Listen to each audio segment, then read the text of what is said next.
সম্প্রতি এক সংবাদ সম্মেলনে ঘোষণা দিলেন চিত্রনায়িকা বর্ষা তিনি আর চলচ্চিত্রে অভিনয় করবেন না।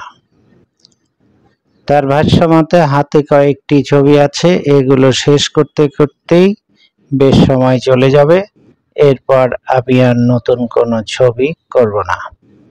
ব্যবসায়ী ও চিত্রনায়ক স্বামী অনন্ত জলিল প্রযোজিত ছবি ছাড়া অন্য কারো ছবিতে অভিনয়ে দেখা যায়নি এই চিত্রনায়িকাকে। হাতে রয়েছে তার কয়েকটি ছবি। এই চিত্রনায়িকা 2 সন্তানের মা। এক ভিডিও সাক্ষাৎকারে বর্ষা জানিয়েছেন তিনি নায়িকা জীবন থেকে সরে যাবেন, পরিবারকে সময় দেবেন।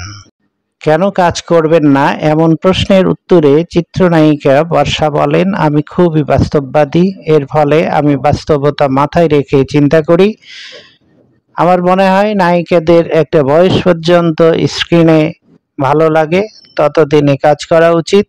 আমার ক্ষেত্রেও তাই।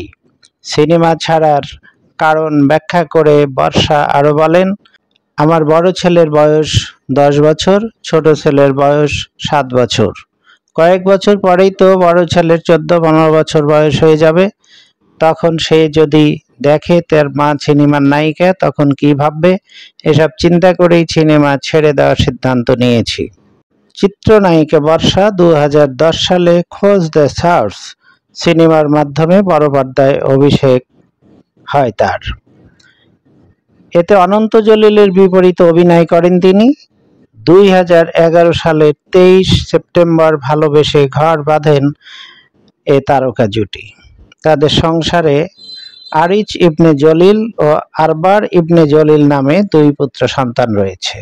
বর্ষার নায়িকা জীবনের ইতি ঘটল এই সংবাদ সম্মেলনের মধ্য দিয়ে।